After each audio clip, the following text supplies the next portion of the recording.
and gentlemen, it is an absolute honor and pleasure to introduce a global personality who has transcended borders and come right here in the land of Kozhikode to share her knowledge with us. Today, she flies all the way from France to India, to Kerala, to Kozhikode, and this is what we call truly transcending boundaries and borders to share knowledge and wisdom.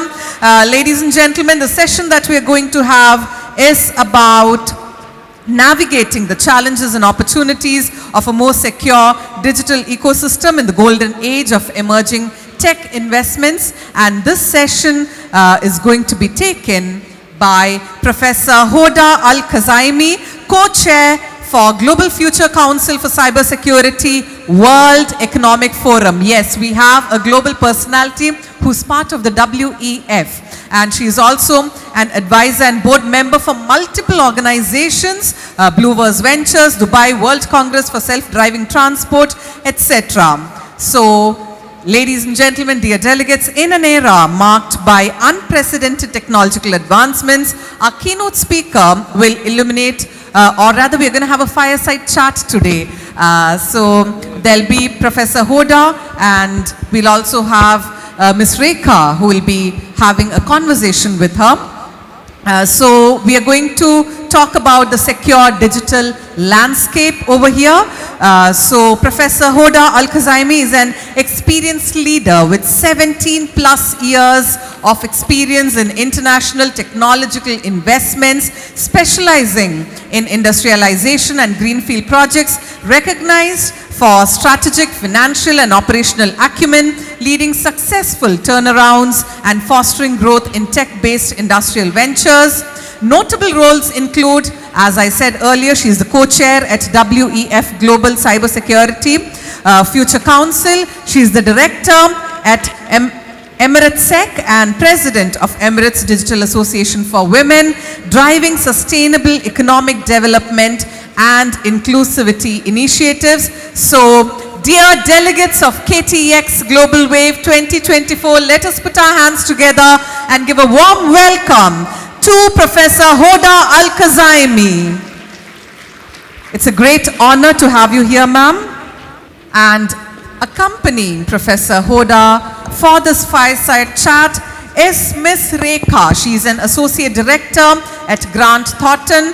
By the way, Grant Thornton is the knowledge partner of KTX, and she is a seasoned consultant with over a decade of experience in strategy, investment, promotion, and program management across sectors such as emerging tech, IT industries, tourism, and more. With 6 years of focused work in the government sector at central and state levels, she has collaborated with various departments and industry associations to drive impactful initiatives. Additionally, Ms. Rekha specializes in growth strategy for private sector clients, startup ecosystem development, and emerging tech ecosystem. So who better to have a fireside chat with Professor Hoda than Ms. Rekha? So ladies and gentlemen, let us quickly dive into this interesting conversation. Over to you, Ms. Rekha. Thank you, Anita. I think before we start off, we need a big round of applause for Professor Hoda, because from a busy schedule, she's taken out at least 20 minutes of her time, and we should applaud her commitment to coming here and making KTX a truly global event. So we have with us a visionary leader in the emerging tech sector. So I'm sure in these two days of sessions and events that's been going, emerging tech is a very familiar word. But today Professor Hoda is not just refining or confining it to cybersecurity, but she's taking us into the world of critical tech. So that is a new word that's come up in this expo over the last 2 days. And we are very much, looking forward to what you have to tell about the future of emerging tech and critical tech investments in the region. Over to you, Professor Hoda. Thank you so much. I'd like to first start by thanking the body of work that goes behind KTX and goes behind the City 2 initiative. Thank you so much for Mr. Anil and his amazing team with Mr. Rajiv and as well Arafa, Nabhan, Khalil, Nahla, Nisha, Ms. Rika and Anita and everybody else, thank you for the warm welcome. You don't need me to make this a success. You do have like a granular real stories indigenous to India that makes us globally look up to India as a global hub and a global capital of making dreams reality, I would say. So continue on doing this diligence, and I would hope that we will manage to create this global partnership amidst us. I would kindly ask the team for a pointer, if you don't mind, Sukan. I have like 10 minutes of presentation to motivate the audience of what is exactly the field of emerging tech, or what is exactly the field of a critical tech. So until we get that in, I'd like you to just raise your hand if you work on any kind of emerging tech sector. Thank you so much. Starting by maybe semiconductors. Anybody who is here in electronics and semiconductor, raise your hand. Anybody who is in digitalization, raise your hand. Or impacted by digitalization, at least one way or another. Great. Anybody here in the field of robotics, AI, blockchain, crypto? Did you hear that crypto have reached the highest of its historical record, or going to, and today or tomorrow? In the airport to here, I've heard people saying, just buy whatever you find on Binance. Don't go on any kind of other platform. So people are really kind of rushing behind that kind of a global finance hub that exists globally. So enough of that. Thank you so much for the elaborate introduction. I don't think you need me to introduce myself. Your team have done an amazing job in drawing the introductions. We will talk about what is exactly the investment that's happening in new developing economies, or in new economies like the Middle East. And I would say India somehow, because India is an amazing, great emerging market that is highly accelerated and comes with a huge level of contribution from global south to global north. We're used for advanced technology to be built in global north, right? And then we are the consumers of it. But India, I think, changed that kind of narrative. It changed that kind of formula to be the driving hub for innovation, the driving hub for industrialization, manufacturing on multiple scale, not just what we've heard of.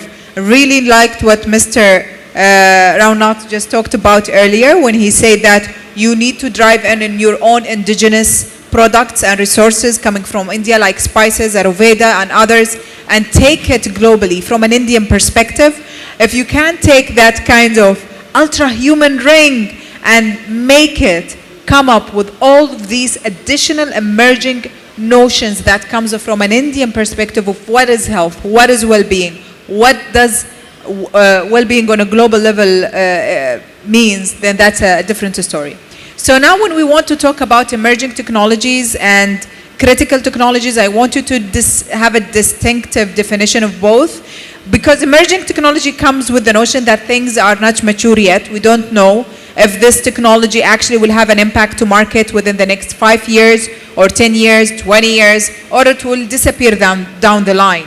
Many of these technologies, they come into the hype kind of platform to a tipping point where they collapse, similar to anything on the curve of technology development or industry development. But some will sustain and survive beyond the current narratives. The current global hype is AI, but I don't want to just talk about AI, because this will be a short sight from all of us, and we shouldn't do it. Because AI is not the only portfolio element that is being developed within the emerging technology. It's the tip of the iceberg, but underneath that there is alternative computing, memory-based computing, quantum computing, cloud computing, IoT, what else? Blockchains, crypto, and there are nanotechnologies, genomics, kind of engineering technologies, the new sciences that are leading to drug discoveries and precision medicines, and all of these kind of consumer markets where consumers is a co-developer in the technology spectrum, where consumers are going to tell you, we don't want to just buy the product that you're putting out there in the market. We want to actually curate this product, redesign it, and we want you to deliver to us the ability not to just have the product in hand, but the product of white labeling that product, the ability to white labeling that product, and maybe making my own custom version of it. So that's the power of emerging technology. Critical technologies are technologies that are being currently in the realm of emerging technology, being what? Being monopolized by specific countries. The development cycle of most of those technology exists in specific regions. When I talk about AI, we have the scientists residing in Canada, we have some of the famous big tech residing in the US, but the majority of the new conglomerates of companies on software, they're emerging from China. Hardware development of AI accelerators are being stretched between US market, Chinese market, European markets is going into there. So what is our contribution from Global South, from India, from the Middle East into this market? Some of the jurisdictions that existed on these critical markets, they focus on regulations and ease of regulations to make it easier for consumer to utilize the new digital assets that are being built into this market. For example, India has built an alternative bygone kind of exchange, crypto or platform that is competitive to Binance, competitive to FTX. The founder is Indian, residing in Dubai. And those abilities to make sure that you can trade in new currencies, trade in new jurisdictions, might also open new hubs of growth, financial and economic growth within these jurisdictions, even if you are not developing the science and technology or all of these kind of other elements within these markets. So my secret recipe of succeeding to this market would be to focus on what we are seeing here in the slides, open multilateralism, where we are talking about how can we do multilateral trade in between different jurisdictions rather than focusing on conflict, policies and standards, and focusing on how can we add a level of measurability of what we are bringing to market, and focusing on the well-being of people. We've heard a lot on the previous speakers when they're talking about bringing products to market that are focused on consumer well-being, consumer kind of development. So again, this is the image that you've seen before, is what I say is what I try to denote emerging technology with. It's that cloudy scene that you can't know if it's growing, if it's not growing, it's diminishing or increasing in one end. It's a high growth market. It can grow above 10x within 3 years or 5 years. So it's the new markets for what we call the Henrys, which are the new millionaires that are coming into markets, that they want to make it there, they want to generate higher capitals. So they go to these markets because it's a highly generative market for investments. In the past years, we've seen in 2018 to 2025 OECD prediction saying that this growth of markets goes beyond 3.2 billion to 3.1 or something trillion US dollars, which is above 10x kind of growth. The same thing goes into the micro technologies that exist into this market. Within this study that we have issued, we recognize that also because the technology that we're bringing to market is not yet mature, we have danger within this market. What is the dangerous part of it? The fact that you can have an Oppenheimer moment. Some of these technologies are unethical in certain jurisdictions. They might be illegal. They might lead to mass disruption. The world is going into election. India is going into election. The US is going into election. Europe is going into election. This year is the year of election. Can you see the power of deep fakes, misinformation, high proliferation of different platforms into controlling people's opinion in the next era of election? This is why last week we had this kind of AI pact amidst the big tech saying that we will not use AI technologies to manipulate election process globally, but in reality you cannot guarantee this. Even if people have a certain pact, unless you have global and local regulations that guarantees that, then you cannot guarantee this. This is the map of critical technology, and it's a critical technology index provided by the Australian Policy Institute that says that most of these technologies are developed where? In China. India is the third contender for some of those technologies, but most of them are developed, as you can see in the slides here, on China. And this also gives you a bit of shock that we need to really dig deeper when we are trying to understand the horizon of the new disruptions, the horizon of new technologies that are being developed that will be fundamental, a new stack of technologies to building new economies. And we shouldn't just close our eyes to this, and we shouldn't just keep on repeating AI, AI, AI, metaverse, metaverse, metaverse, whatever the trend is trying to hype us with. We should dig deeper beyond this hype, beyond this fuss, to understand what exactly are these kind of generic tools that we are having on the map. Why are they important? Because they contribute to economic growth. We've seen AI, the contribution of AI by 2025 is 15.7 trillion to global economies. The major kind of beneficiaries of this are, number one, China. China is putting only 200 billion today. They're standing to gain by 2025 onwards to 2020 to 2030 over 7 trillion of a global share of that market. The US is standing to gain 3.7, 1.8 for Northern Europe and Southern Europe, while us in Asia are not even being considered on that map highly. But I think we are being undermined, and I'm sure by the way we are building manufacturing hubs and legalization hubs for these technologies within India and within the Middle East, that things will be changing massively.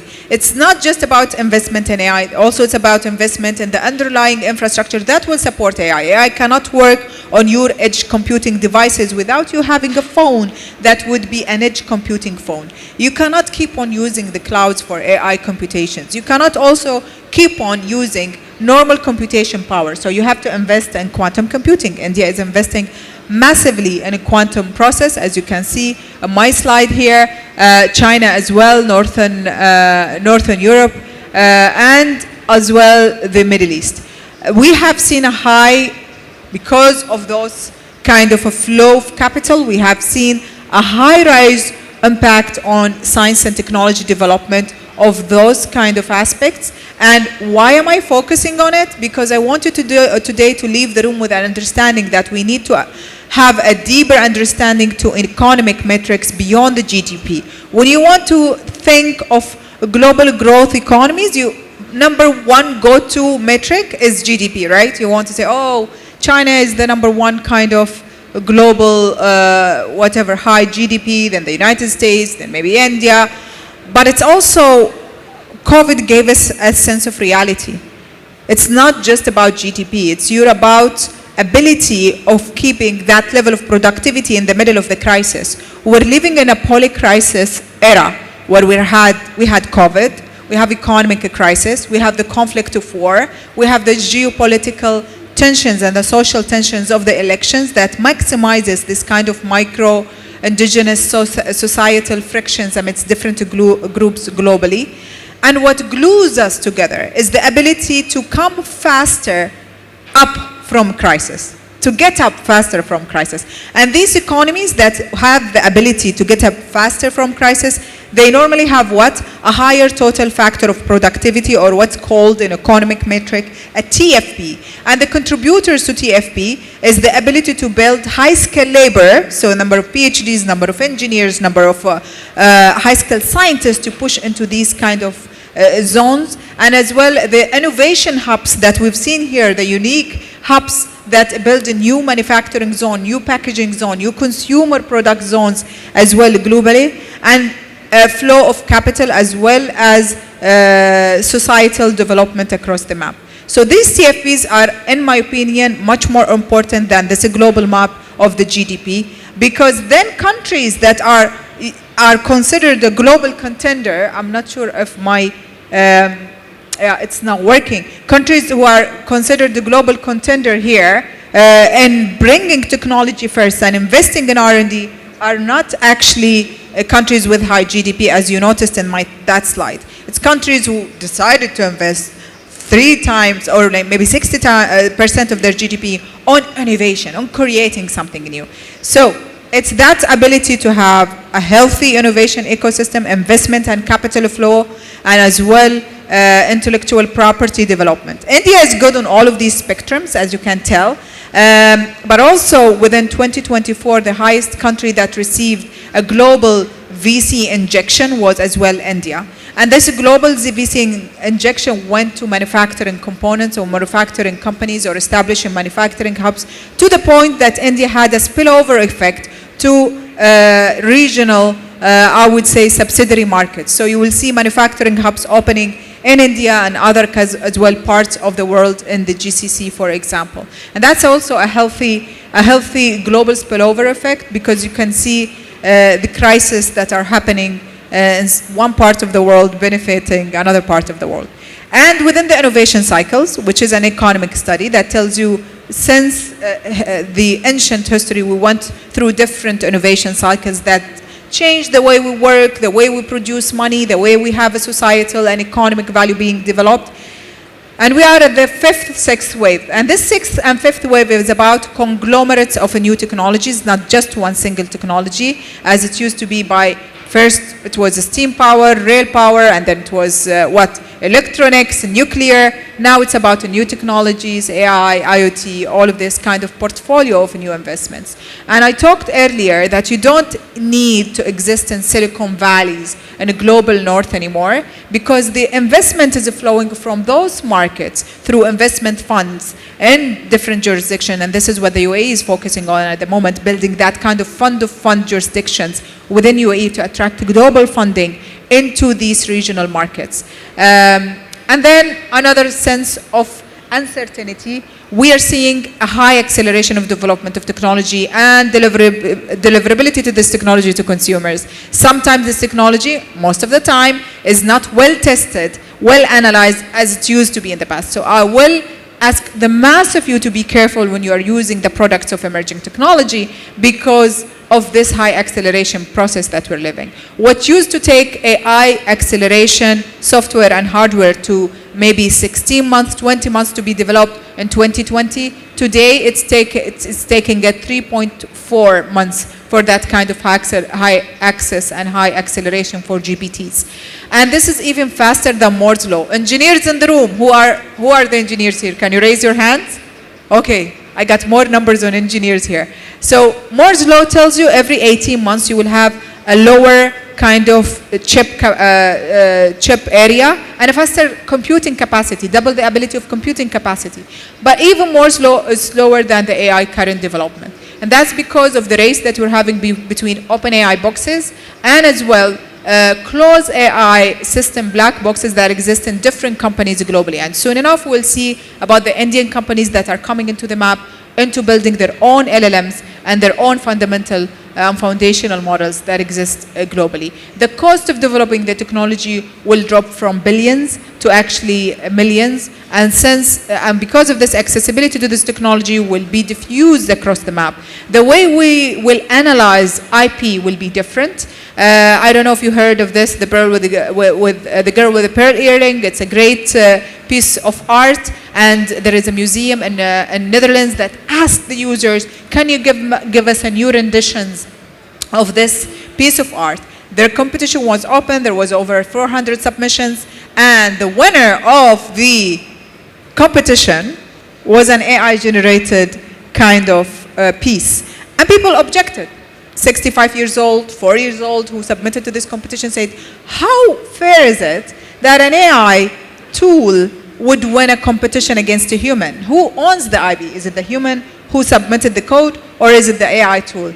And frankly speaking, the competition judges did not care. They cared about the output that comes from this. But we, in our jurisdictions where IP can be monetized, IP is very important to create a new product. We will care about who owns the IP when I'm putting it into kind of automated tools to generate it. The amount of deep fakes are being massively increased. I can send you a piece of audio that looks exactly like you. So the way we will identify the human is not by their video biometrics or audio biometrics. It should be beyond those kind of biometrics, because we have 80% of deep fakes being introduced that also leads to manipulation and misinformation campaigns globally. We've seen this happening in the US within the Trump kind of trial. We've seen it as well happening within the current conflict in Gaza, within the conflicts as well in Ukraine. And also we've seen the technology, I would say, shortcomings, because you see these people who are being discriminated against because of the bias of the biometrics. So we shouldn't always believe in it. But as humans, what's the problem with the bias, you will ask me? As a human being, we lived with 175 biases. We've been okay, right? Since those kind of ancient times of the Agas, who were like taking decisions on so many humans, and ancient times of the royals and then kings throughout the globe, they lived and took decisions with biases. Why do we have an issue with a human bias? We don't have an issue with a human bias, but we have an issue with machine bias. Because a human bias, within a human being decision-making process, you have the ability to isolate it. You have the ability to self-reflect and say, uh-oh, I'm using a bias. I need to take a different level of judgment, that I'm removing myself from this kind of bias decision-making process, and introduce non-biased decision into the formula. But within the machine aspect, you don't have that kind of self-reflection aspect being programmed in most of the time, which lead to mass, I would say, manipulation to human well-being across the map. The ethical component of building technology is another one. There is an example even with self-driving cars. We've seen incidents of crashes with also OpenAI systems that are autonomous. We've seen incidents where soldiers has been shot by this kind of machines. So I think copyrights, misinformation, deepfakes, truthfulness and accuracy, increased biases and ineffectivity of this technology is the mass concerns when it comes to using this technology. The other concern is how well regulated are these technologies globally. It's not the same kind of a global regulation across different jurisdictions. In China, it's statutory. You have fines, you have deep regulations. Within the EU AI Act, it's not the same. It's very kind of high-level open box on human rights and leaves the details of the jurisdiction to each kind of state within the EU, which also leads to a dangerous zone of saying, I can have a statement that says, you have the right, of course, most of you deal with European countries, right? You have signed the GDPR laws to do this kind of bilateral agreements in between India and EU, right? Do you know what's GDPR? Have you signed an agreement on GDPR? I'm sure you do if you want to keep on trading with the EU. One of the GDPR laws says you have the right to be forgotten, but no piece of technology will give you that. So I have the law, but I don't have the actual reality of it. As well, the right to be not to be analyzed, but also there is no piece of law that would give you that. So our laws, if not being supported by technological aspects, are moot. We need to make sure that they are supported by technological kind of backing, so they can constitute the reality. These are my communication lines. If you need to ask me about anything, WhatsApp me is my first kind of choice because I'm always on the run, I'm always working. The second aspect is email me if you are patient to wait for my responses, which can take from weeks to months sometimes. My apologies in advance. Thank you so much. I'll open the floor for you, Raika, for questions. Thank you, Professor Hoda. I think so far it's been the most knowledge-intensive session where you have covered, I think, all the topics we did in these 2 days in a nutshell of 15 minutes. And to summarize, the key takeaways which I will take from this session is obviously the way you brought in the multilateral aspect of how tech is governed by regional aspects and going beyond the hype, digging into much beyond and exploring emerging tech possibilities across the globe. How we should focus on investing in the quantum computing infrastructure for AI to actually flourish and to capture the actual potential of AI, and where we as India stand in the global map. We are the third contenders, so the huge potential that India has and the talent has in the future. And finally, about deepfakes, AI, and the last point which I really liked was the human bias aspect, where that is where AI competes with humans to give a non-biased and where there's no manipulation. So thank you for giving me these 5 takeaways. I'm sure the audience would have also taken a lot of insights from this session. So I have just 3 questions. So in this era of emerging tech, how do you think we strike a balance between emerging tech, cyber security, and beyond that, the other aspects? Rick, I think that the balance exists in disrupting the development stack. We cannot keep on developing technology the way we used to do it in the 80s, the 90s, and the early 2000s. Why? We need this kind of co-development aspects that exist in between the user and the development entity to exist.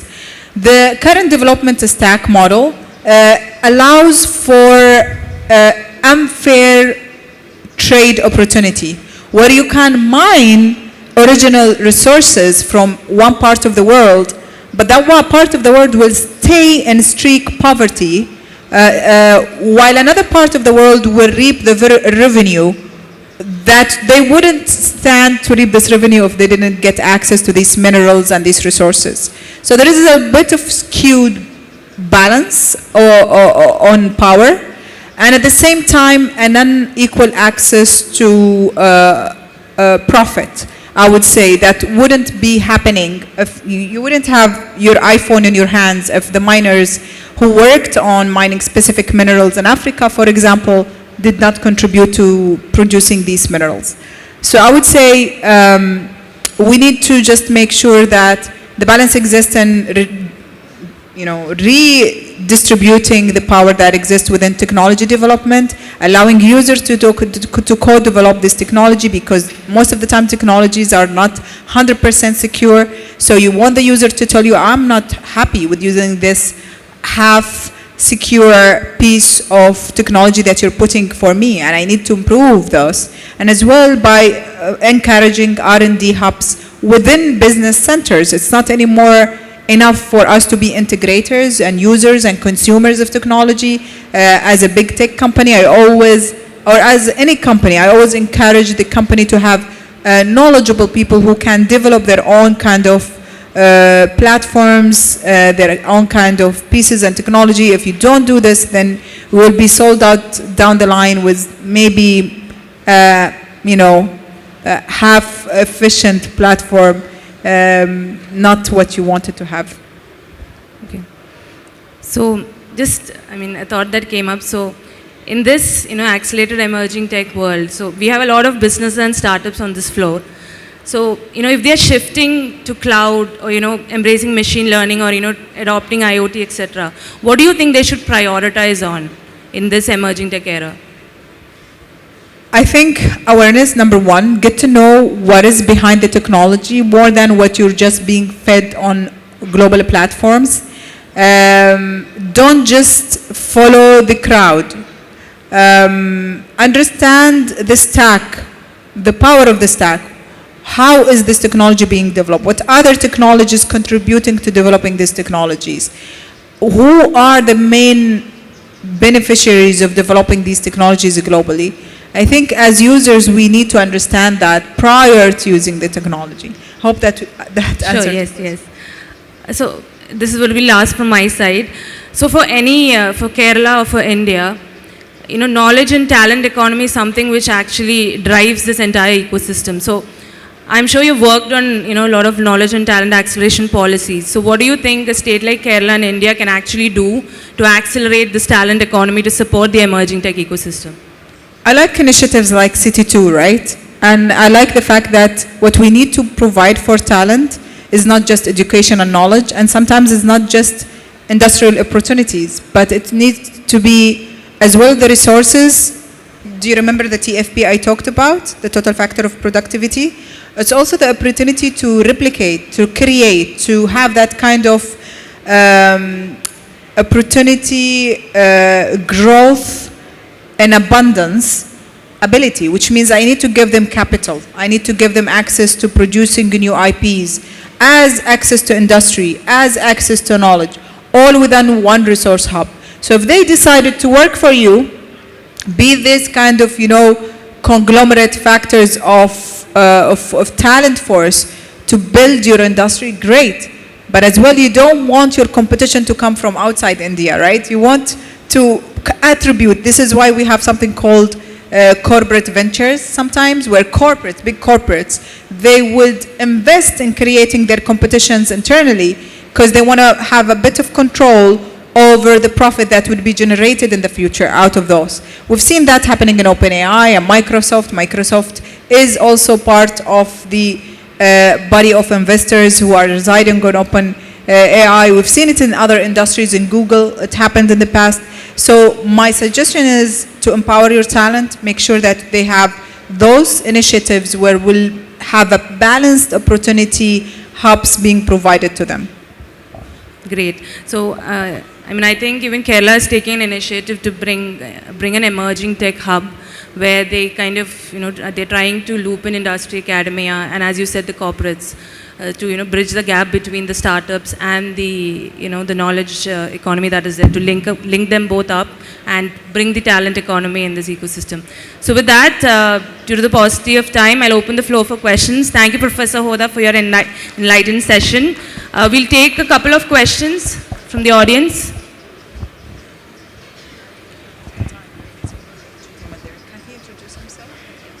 Please introduce yourself and then ask a question. Madam, I am Shashidra, a science writer based in Trivandrum. I would like to ask you about, you mentioned about the generative AI reached a Oppenheimer movement, and also said the IP issues involved in generative AI content creation. You please elaborate on it. And what about the Moore's law? Moore's law, how Moore's law applicable in generative AI and quantum computing? These are the questions. How you apply Moore's law in quantum computing and generative AI? Well, okay, the Moore's law, what? Every 18 months, the computer power doubles. Yeah, I got that. The Moore's law question is perfect. I got it. What was the first two questions? Sorry, I missed them. You mentioned about the Oppenheimer point, the generative AI has reached already. And what are the IP issues involved in generative AI content creation? Okay, so IPs, Moore's law, and you had the first question. Okay. Okay, thank you so much, sir. So when it comes to IP issues and generative AI, we'll still have that unless we get them to be regulated in a mature space. Where because right now we're creating these digital assets, and these digital assets, they have different parallel identities when it comes to IP. I don't know how many invested in NFTs here. Did you got to invest in NFT in the past?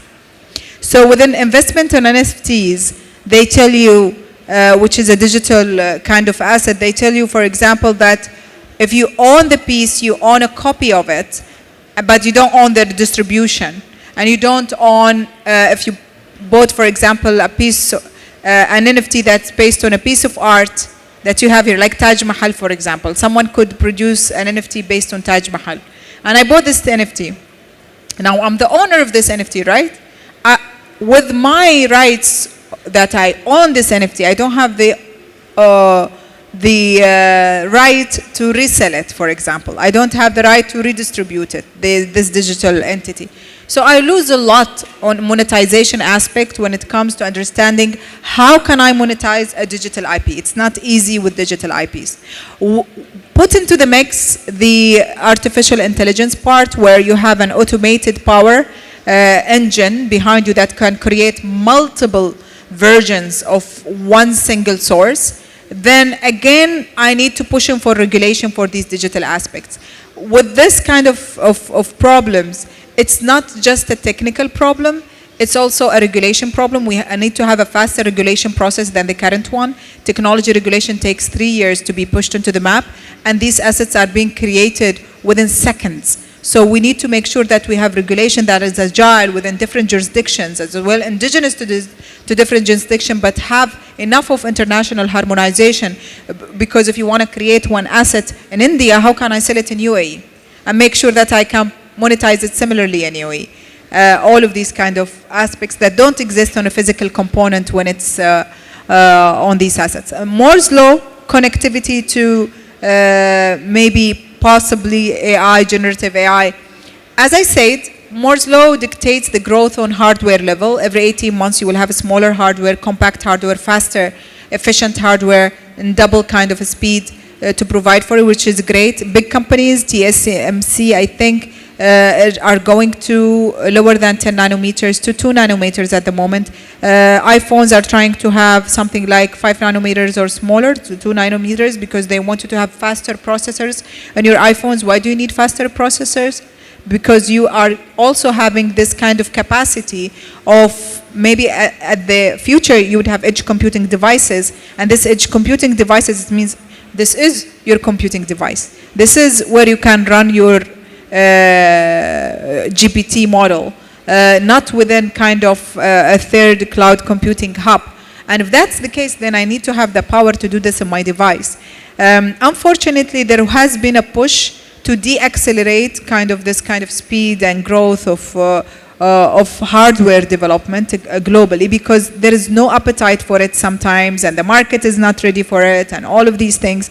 But in my opinion, the market is ready for it. We are seeing more phones coming with with more cameras, more kind of GPU power, and all of these things, because at the end of the day, you want to facilitate and a better access to having this mass of high performance computing devices at the tip of your finger that can help you run a GPT model, or help you run many other futuristic models that don't exist even on the map today. So I think Moore's law is being paralleled there. The people are saying that it will even break that curve of 18 months, maybe, if we allowed ourselves to jump beyond the current build. We will not know. We have a question in here. There's a question there. Can you please introduce yourself and ask your question? We don't know where is the mic at the moment. It's coming from the back of the room. Thank you so much for our volunteers. Yes, Hello? and Hello? that would be the last question, because we are really running out of time. Thank you, Anita. Yes, can the mic be passed, please? Quickly Hello? to that gentleman. Yes.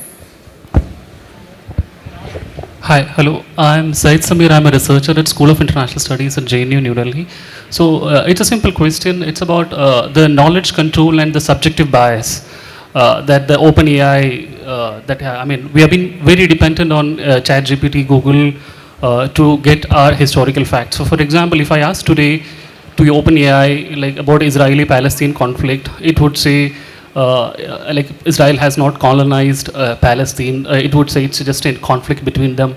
Tomorrow if I ask, has Britain colonized India, it would say Britain was actually on a civilization mission to India to civilize.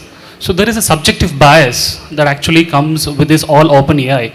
So the knowledge control as well. So the coming generation, I think, who are more dependent on open AI, on such technology, would there be a subjective bias and knowledge control, which would be the most dangerous thing that I feel? I mean, your comments on that. Thank you.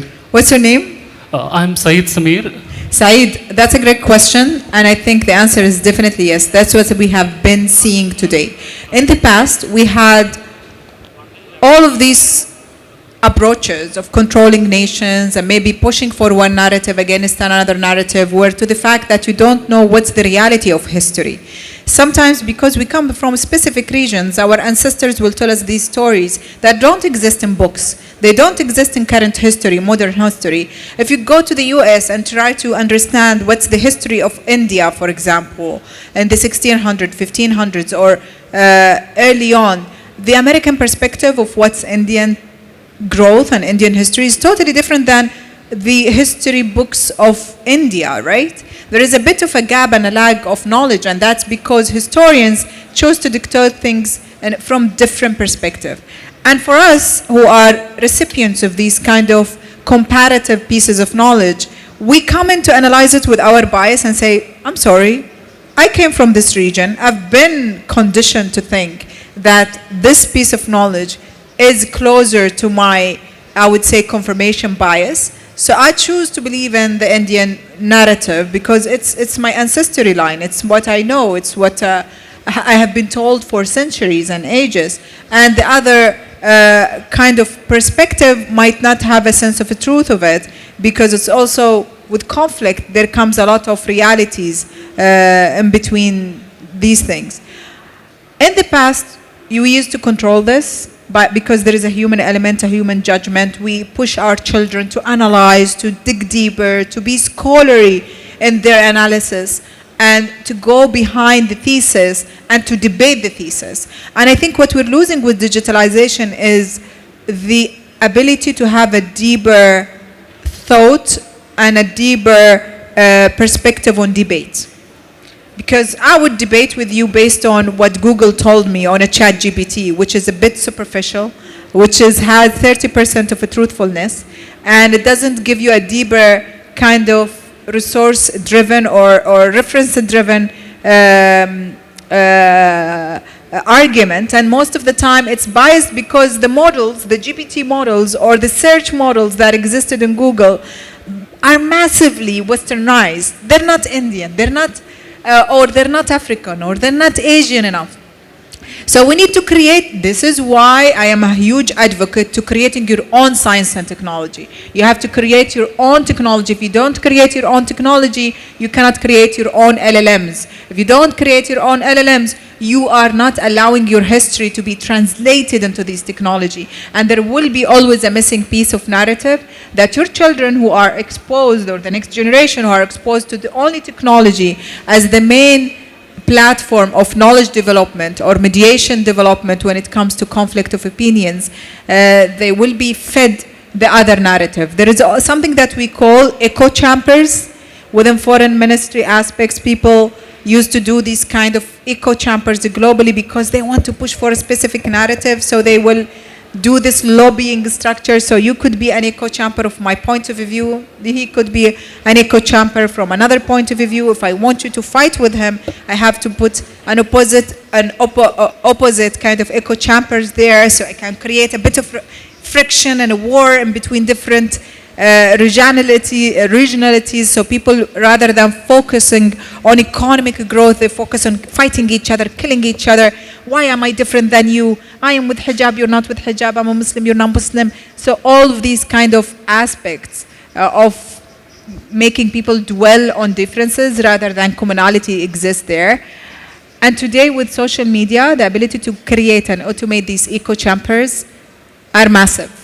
And this is what we've seen with the war in Gaza. You know, you can see content on Gaza, for example, in the first 30 days of war. If I ask you today, if you go to your Instagram, can you see the same content? No, they almost disappeared because social media developers decided to limit this kind of content, make it disappear. In the world of democracy, in the world of freedom of speech, in the world of everything, when it comes to reality, social media censored this content. So maybe you in your region, you will not see specific content. Someone else in some other region will see some other content. And at the end of the day, you will not even know if someone else has the right perception of what is being Indian is. Because within your realities, you're censored to have this information from someone in Silicon Valley or someone from Central Valley, and someone else will have a different reality. So with technology, we have a tremendous, as Rika said, we have tremendous amount of power, new power. I mean, in my opinion, it's bigger than the political power that exists today. And it's dangerous if we don't regulate it, if we don't provide transparency to consumers. So you know, if I'm being manipulated, I know I'm being manipulated. The platform will tell me if this is an echo chamber. The platform will tell me, be careful, this is a fake news. The platform should tell me this is a piece of misinformation.